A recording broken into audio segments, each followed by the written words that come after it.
Hey guys, welcome back to movie summer time. आज के इस वीडियो में एक्सप्लेन करेंगे the man how to feel the earth. So बिना किसी देरी के लेट्स स्टार्ट दिस वीडियो। कहानी की शुरुआत में हम एक एलियन को देखते हैं जो अपने प्लेनेट से बहुत दूर अर्थ पे किसी मिशन को पूरा करने के लिए आता है। अब वो मिशन क्या है ये आपको आगे पता चलेगा। इस एलियन का नाम है फेराडे। फेराडे दिखने में तो एक मॉन्स्टर की तरह ही लगता है, पर जब वो अर्थ पे आता है तब वो इंसानों की तरह दिखने के लिए स्किन सूट पहन लेता है, जिससे कि वो इंसानों की तरह ही दिखता है। अब एक बंदा पुलिस वालों को फोन करके कहता है कि किसी इंसान ने एक पूरी की पूरी पानी की पाइप को निगल लिया है। अब पुलिस वहाँ पे आती है और फेराडे को पकड़ के ले जाती है, क्योंकि इसने पूरी की पूरी पाइप को निगल लिया होता है। अब पुलिस उससे पूछताछ करती है कि तुम कौन हो, कहाँ से आई है, तुम्हारा नाम क्या है, वगैरह वगैरह। पर वो तो ठहरा एलियन, उसको तो इंसानों की लैंग्वेज समझ नहीं आती है, पर वो इतना ज्यादा इंटेलिजेंट होता है कि कुछ ही मिनटों में वो पूरी की पूरी इंसानों की लैंग्वेज को कॉपी कर लेता है। पुलिस उससे सवाल जवाब करती है कि तुम्हारा नाम क्या है, तुम यहाँ पे किसी को जानते भी हो या नहीं। तो वो एक लड़की का नाम लेता है जिसका नाम है जस्टिन। अब जस्टिन अपना मस्त दिहाड़ी लगाकर अपने परिवार को पाल रही होती है, जिसमें एक बूढ़ा लाचार बाप और उसकी बेटी होती है। जस्टिन के डैड पैरालाइज होते हैं, तो उसकी जो भी कमाई होती है उन्हीं की दवाइयों में चली जाती है। एनीवे पुलिस उसे बुलाती है और उससे पूछती है कि क्या तुम इसे जानते हो। तो जस्टिन साफ मना कर देती है कि मैं तो इसे नहीं जानती, ये पता नहीं कौन है और क्या बकवास किए जा रहा है। फेराडे उसे किसी एल्गोरिथम के बारे में बताने लगता है। जस्टिन जो थी पहले एक साइंटिस्ट थी, तो उसे थोड़ा बहुत तो समझ आ जाता, पर उसकी पूरी बात पता नहीं चलती है और वो पुलिस वालों का साफ मना करके वहाँ से चली जाती है। पुलिस भी फेराडे को छोड़ देती है कि पता नहीं कौन है, कहाँ से आ गया है, इसलिए वो उसे भी छोड़ देती है। फेराडे वहाँ से बाहर निकलकर अपने मुंह से 24 कैरेट गोल्ड की बहुत सारी रिंग्स निकालता है। इसके बाद वो एक दुकान में जाता है और इन रिंग्स को बेचकर कुछ चीजें खरीद कर एक जीपीएस बनाता है और वहाँ से निकल जाता है कुछ ढूंढने के लिए। रास्ते में कुछ गुंडे उस पर हमला कर देते हैं और उसके सारे के सारे पैसे भी छीन लेते हैं, पर तभी वहाँ पर जस्टिन आ जाती है और उसे उन गुंडों से बचा लेती है और एक रेस्टोरेंट में लेकर चली जाती है, जहाँ पर फेराडे उसे एक एल्गोरिथम ड्रॉ करके देता है और अपने बारे में भी बताता है कि मैं किसी और प्लेनेट से आया हूँ एक मिशन को पूरा करने के लिए और मेरे गुरु का नाम है थॉमस, जिन्होंने मुझे यहाँ पर बुलाया है। थॉमस भी एक एलियन है जो 45 साल पहले अर्थ पे आया था एक मिशन को पूरा करने के लिए और उसने एक कंपनी भी स्टार्ट की थी। फेराडे से ये भी बताता है कि मेरा प्लेनेट खत्म हो रहा है और तुम्हारा प्लेनेट भी 2033 में खत्म हो जाएगा पोल्यूशन के कारण, जैसा हमारा हो रहा है, इसलिए हमें ये मिशन पूरा करना ही होगा किसी भी हालत में। अब फेराडे जस्टिन को एक लोकेशन देता है और वो दोनों वहाँ की ओर चले जाते हैं। वहाँ पे एक बहुत बड़ा टोर्नेडो यानी कि रेत का भवंडर आया होता है। इसके बाद फेराडे गाड़ी से उतरकर उस भवंडर के अंदर चला जाता है। वहाँ अंदर फेराडे को उसके गुरु थॉमस मिलते हैं, जो उससे कहते हैं कि हमारे पास ज्यादा टाइम नहीं बचा है, तुम्हें जल्दी से जल्दी इस मिशन को पूरा करना ही होगा किसी भी हालत में। और साथ ही साथ वो एक ओरिजिन्स नाम की कंपनी के बारे में बताता है, जिसे उसी ने ही स्टार्ट किया था, पर बाद में सीआई वालों को पता चल गया कि वो एक एलियन है और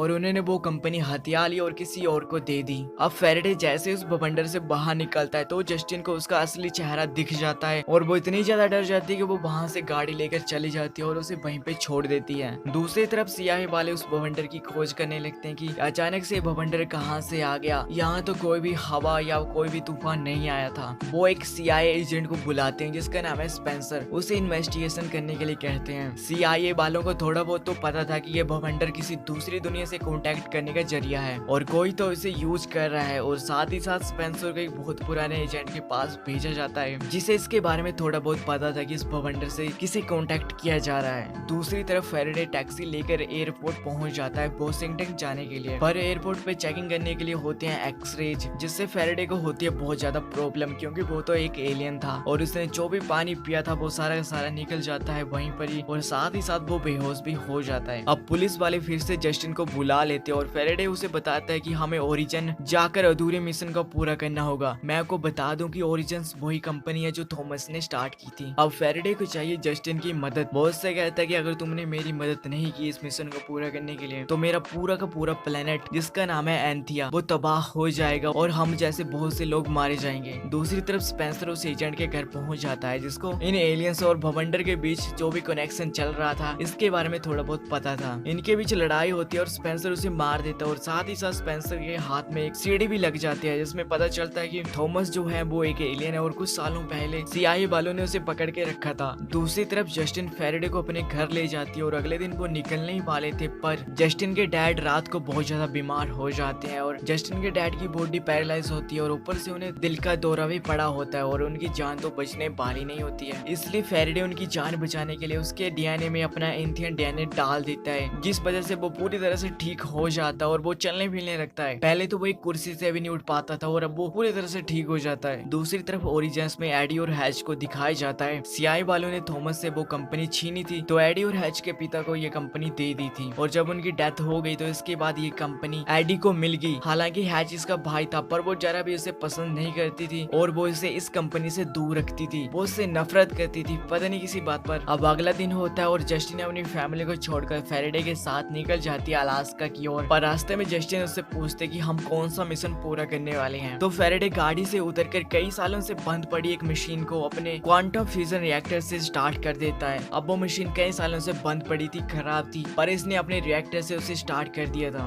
ये छोटा सा रिएक्टर बहुत ज्यादा एनर्जी बना सकता था और इस मशीन को कई सालों तक बिना किसी बिजली से चला सकता था। फैराडे उसे बताता है कि ये थॉमस की खोज है और साथ ही ये भी बताता है कि हमारे प्लेनेट पे वहाँ पे गर्मी इतनी ज्यादा बढ़ गई है कि लोग मरने लगे हैं, जानवर भी मरने लगे हैं और पानी सूखने लगा है और कुछ ही टाइम में हमारा प्लेनेट पूरी तरह से तबाह हो जाएगा और हमें थॉमस के एल्गोरिथम को यूज करके एक मशीन बनानी होगी इसी की तरह, पर बहुत बड़ी, ताकि अपने प्लेनेट को बचा सके। अब आप सोच रहे होंगे कि ये खुद ही क्यों नहीं बना लेता इस रिएक्टर को, पर ये खोज थॉमस की थी तो वही इसे बना सकता था और इसका सारा का सारा डाटा ओरिजिन्स में लॉक करके रखा गया है। तो हमें वहाँ पे जाके इस रिएक्टर को बनाना पड़ेगा और इसमें मुझे तुम्हारी मदद चाहिए। अब ये दोनों हैच से मिलते हैं और इस रिएक्टर के बारे में उसे समझाते हैं, पर उसे कुछ भी समझ नहीं आता है और वो इसे मजाक समझकर वहाँ से 9-11 हो जाता है। पर बाद में जब वो इस रिएक्टर के बारे में सोचता है कि क्या इन दोनों ने सच में वो रिएक्टर बना लिया है, तो वो इन दोनों से मिलने के लिए एक होटल में आता है और उनसे कहता है कि क्या तुमने सच में वो रिएक्टर बना लिया है? अगर तुमने ये बना लिया है तो ये पूरी दुनिया ही बदल जाएगी। अब इन्हें जो चाहिए था वो तो ओरिजिन्स में, और हैची एक ऐसा अकेला बंदा था जो इन्हें ओरिजिन्स तक ले जा सकता था। अब कोई भी मुंह उठाकर उस कंपनी में तो जा नहीं सकता था, इसलिए उन्हें सबसे पहले उस क्वांटम फ्यूजन रिएक्टर का एक डेमो देना पड़ेगा, तभी वो उस कंपनी के साथ काम कर सकते हैं। इसके बाद वो तीनों अलास्का पहुंच जाते हैं प्लेन के जरिए उस मीटिंग तक जहाँ पे इन्हें उस रिएक्टर की प्रेजेंटेशन देनी है। वहाँ पर हैच को उसकी बहन एडी में मिलती है, पर एडी उसे ज्यादा पसंद नहीं करती है, इसलिए वो उसे इग्नोर करती है। अब मीटिंग स्टार्ट हो जाती है और फैराडे अपना रिएक्टर निकाल कर एक ही झटके में पूरे के पूरे शहर को लाइट से भर देता है और वहाँ बैठे सभी लोग हैरान हो जाते हैं कि सच में इन्होंने क्वांटम फ्यूजन रिएक्टर को बना लिया है। अब इन्हें वो डील मिल जाती है और काम करने के लिए पहुंच जाते हैं ओरिजिन्स। पर पहले इनकी मीटिंग एडी और बाकी बोर्ड मेंबर से होती है। यहाँ में पता चलता है कि एडी का एक लड़का भी है जो एक नंबर का नशेड़ी है और थोड़ा साइको टाइप का भी है और वो इस कंपनी में सिक्योरिटी का काम करता है। अब ये लड़का थोड़ा बहुत थॉमस के बारे में जानता था और साथ ही उसका एक म्यूजिक भी वहाँ पे था। फैराडे उस म्यूजिक को सुनने के लिए बहुत ज्यादा जिद करता है और जब वो उस म्यूजिक को सुनता है तो उसे पता चलता है कि वो एक मैसेज है उसकी वाइफ के लिए। अब दूसरी तरफ स्पेंसर एक रिहाब सेंटर में पहुंच जाता है जहाँ पर वही लड़कियां आती हैं जो नशेड़ी होती हैं। वहाँ स्पेंसर को थॉमस की अब वाइफ मिलती है और अब वो एक नन बन चुकी थी और वो थॉमस के बारे में सब कुछ जानती थी कि वो एक एलियन है और वो दूसरे प्लेनेट से आया था किसी मिशन को पूरा करने के लिए। इसके बाद स्पेंसर एडी के घर पहुंच जाता है और वो जानता था कि फैराडे एक एलियन है, पर वो किसी को नहीं बताता है। स्पेंसर एडी को कहता है कि CIA वालों ने ये कंपनी तुम्हारे बाप को दी थी और अभी भी हमारा इस पे हक है, तो मैं जब चाहूँ यहाँ पे आ सकता हूँ, तुम जैसा चल रहा है वैसे चलने दो। मतलब कि जब फैराडे का प्रोजेक्ट पूरा हो जाएगा तब CIA वाले उसे पकड़ कर मार देंगे और उसके प्रोजेक्ट को भी अपने कब्जे में ले लेंगे। अब सब सेट हो जाता है और वो सभी ओरिजिन्स पहुंच जाते हैं, पर जस्टिन कुछ दिनों के लिए अपने घर चली जाती है अपने परिवार के पास। अब फैराडे थॉमस के एल्गोरिथम को यूज करके मशीन को बनाने लगता है और वो एक मॉडल भी तैयार कर लेता है, पर वो मॉडल किसी काम का नहीं होता है क्योंकि फैराडे को थॉमस का एल्गोरिथम समझ ही नहीं आ रहा होता है। दूसरी तरफ जस्टिन अपनी फैमिली को लेकर यहाँ पे आ जाती है। अब फैराडे बहुत ज्यादा परेशान होता है क्योंकि उसके पास थोड़ा ही टाइम बचा था इस क्वांटम फ्यूजन रिएक्टर को बनाने के लिए, क्योंकि इसका प्लेनेट कुछ ही टाइम में तबाह होने वाला था। जब वो परेशान होकर बाहर खड़ा था तो उसकी मुलाकात एक लेडी से होती है। ये दोनों साथ में नशा करते हैं और लैब में पहुंच जाते हैं जहाँ ये दोनों एक दूसरे से लड़ाई करते हैं, एक दूसरे को मारते हैं और थोड़ा बहुत खून भी निकलता है इनको। और तब जाके फैराडे को पता चलता है सही मॉडल के बारे में। वो सारे के सारे बोर्ड्स को एक लाइन में लगा देता है जिसमें उसने पूरा का पूरा एल्गोरिथम लिखा था। तब जाके उसे पता चलता है कि ये कोई और मॉडल नहीं है बल्कि उसके प्लेनेट का ही मॉडल है। ये मशीन जो बननी थी वो उनके प्लेनेट की तरह ही बननी थी और ये जो लेडी थी वो कोई और नहीं बल्कि उसकी सोच ही थी। और साथ ही साथ CIA वाले वहाँ पर रहकर उस पर कड़ी नजर रख रहे थे। अब एक छोटा सा सीन दिखाया जाता है फैराडे का, जब वो अपनी फैमिली को छोड़कर अर्थ पे आया था यहाँ पे, और अब वो यहाँ पे आने के बाद अपनी फैमिली को बहुत ज्यादा मिस कर रहा होता है। इसके बाद फैराडे जस्टिन के घर जाकर उसकी फैमिली के साथ डिनर करता है और उनसे कुछ बातें भी सीखता है कि इंसान कैसे रहते हैं, कैसे खाना खाते हैं, एक दूसरे से प्यार करते हैं और एक दूसरे से नफरत भी करते हैं, गुस्सा करते हैं, और बहुत सारी बातें सीखता है यहाँ पे आकर। अब सब कुछ ठीक चल रहा होता है। फैराडे उस मशीन को भी बना लेता है, पर मशीन का जो कोर था उसमें जो फ्यूजन लगने वाला था, उस मशीन को एक्टिवेट करने के लिए वो उनके पास नहीं था और उसे बनाना उनके बस से बाहर था। थॉमस भी ऐसा नहीं कर पाया था, उस कोर को नहीं बना पाया था। दूसरी तरफ स्पेंसर अपने बॉस से मिलता है और फैराडे को पकड़वाने के लिए एक प्लान भी बनाता है कि जब ये मशीन बना लेगा तो सीआईए वाले इसको पकड़ लेंगे और उसे मार देंगे और इसकी मशीन को भी हथिया लेंगे। दूसरी तरफ जब एक दिन जस्टिन के डैड अपनी पोती को स्कूल छोड़ने जा रही थी तो वो अचानक से अजीब सी हरकतें करने लगते हैं और वो एक शॉप में जाकर गिटार बजाने लगते हैं और वो वहीं पे बेहोश हो जाते हैं और पहुंच जाते हैं हॉस्पिटल में। वहां जाकर उन्हें पता चलता कि उनका जो डीएनए था वो चेंज हो रहा है। जस्टिन इसका सारा दोष फैराडे को देती है क्योंकि उसी की वजह से ऐसा कुछ हो रहा था। अब उसके डैड पुरानी बातें भी भूलने लगे थे और अजीबोगरीब हरकतें भी करने लगे थे और फैराडे की तरह एक जीनियस बन रहे थे। अब एक दिन वो अचानक से अपनी दीवार पे मैथ को सोल्व करने लगते हैं, पर किसी को कुछ पता नहीं चलता कि वो लिख क्या रही हैं, वो क्या चीज है। अब वो नॉर्मल डॉक्टर के पास तो जा नहीं सकते थे क्योंकि पहले तो वो पैरालाइज थे और अचानक से वो अब ठीक हो गए और उनका पूरा का पूरा डीएनए भी चेंज हो चुका है। इसलिए हैच अपने एक पर्सनल डॉक्टर को बुलाता है और उसे चेक करवाता है, जिससे उन्हें पता चलता है कि पहले के मुताबिक अब वो पूरी तरह से ठीक हो चुके हैं और उनका पूरा का पूरा डीएनए भी चेंज हो रहा है। डॉक्टर को ये बात पता चल जाती है कि ये सब कुछ जो हो रहा है वो उसी एलियन के कारण हो रहा है, पर वो इस बात को सीक्रेट ही रखता है। जब फैराडे जस्टिन के डैड के मैथ को समझता है तो उसे पता चलता है कि ये नॉर्मल मैथ नहीं है बल्कि एक म्यूजिक है। वो उस म्यूजिक को यूज करके उस मशीन के कोर को एक्टिवेट कर देते हैं और मशीन चल पड़ती है बहुत ही आसानी से। अब दूसरी तरफ स्पेंसर को थॉमस के जिंदा होने का सबूत मिलता है और उसे लगता है कि वो जंगलों के बीचों बीच एक अंडरग्राउंड सीक्रेट फैसिलिटी में रह रहा है। स्पेंसर अपने बॉस से मंजूरी मांगता है उस पर अटैक करने के लिए, पर उसकी बॉस मना कर देती है। स्पेंसर अपनी बॉस की बात ना मानकर वहाँ पर एक टीम को भेज देता है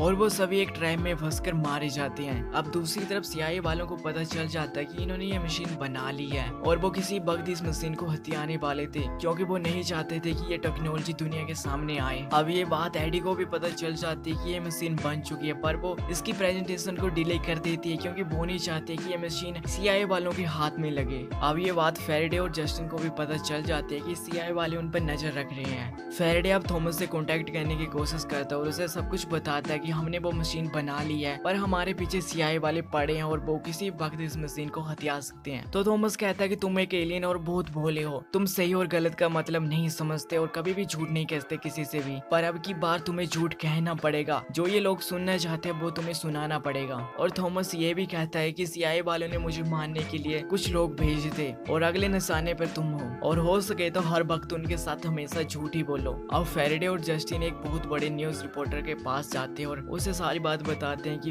हमने एक ऐसी मशीन बनाई है जिससे लाखों करोड़ों साल फ्री में एनर्जी बन सकती है और इस पूरी की पूरी दुनिया को बदल सकते हैं हम लोग। ये कहानी वो पूरी दुनिया के सामने लाना चाहता है ताकि उसे कोई भी छू ना सके। अब स्पेंसर और उसकी बॉस को सीआईए के हेड ऑफिस में बुलाया जाता है इस मिशन के बारे में पूछने के लिए कि जंगल के बीचों बीच फोर्स भेजने की मंजूरी किसने दी थी। तो स्पेंसर अपनी बॉस को ही आगे कर देता है और कहता है कि इसी का सारा आइडिया था, पर उसको तो ये आइडिया नहीं था और उसकी बॉस को इस ऑपरेशन से बाहर निकाल दिया जाता है और इस ऑपरेशन का हेड स्पेंसर को बना दिया जाता है। अब एडी ने स्पेंसर के पास्ट के बारे में पता किया था ताकि वो उसके रास्ते में ना आ सके। स्पेंसर की जो मोम थी वो एक टेररिस्ट थी और उसने एक हॉस्पिटल को उड़ा के बहुत सी जानें ली थी और जब पुलिस उसे पकड़ने के लिए आती है तो वो कहीं गायब भी हो जाती है। और तब स्पेंसर 6 साल का था। इसके जो अभी बॉस है उसने इसे पाला था, पाल पोस कर बड़ा किया था और इसे सीआईए की नौकरी भी उसे नहीं दी थी, पर स्पेंसर ने उसे भी धोखा दिया। अब स्पेंसर एडी के घर आता और उसे धमका कर कहता है कि मेरे रास्ते में मत आओ और मेरे पास्ट के बारे में जानने की कोई जरूरत नहीं है, अगर तुमने ऐसा फिर से किया तो मैं तुम्हें बर्बाद कर दूंगा।